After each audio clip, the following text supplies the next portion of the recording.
Hello friends, good evening সবাইকে। তো গতকালকে আমরা গেছিলাম শীতলা মায়ের মন্দিরে পুজো দিতে, আমাদের বাড়ির পাশেই পূর্বস্থলীতে। তো দেখো, যখন গেছিলাম পুরোহিত মশাই তখন আসেনি, মন্দিরের দরজা বন্ধ ছিল। তোমরা এখানে কেউ পুজো দিতে আসতে চাইলে মন্দিরে এখানে দরজায় কন্ট্যাক্ট নাম্বার আছে, এখানে ফোন করে সবাই আসতে পারো, দূর থেকে যারা আসবে। তো দেখো, কিছুক্ষণ বসেছিলাম আমরা, তোমাদের দেখায় বাইরেটা। এই যে এখানে মন্দিরে, এটা পুকুর।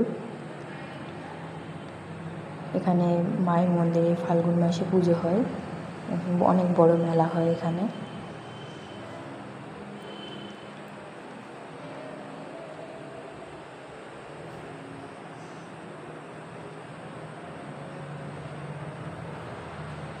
ভিডিওটি দেখো, ভালো লাগলে সাবস্ক্রাইব করে পাশে থেকো।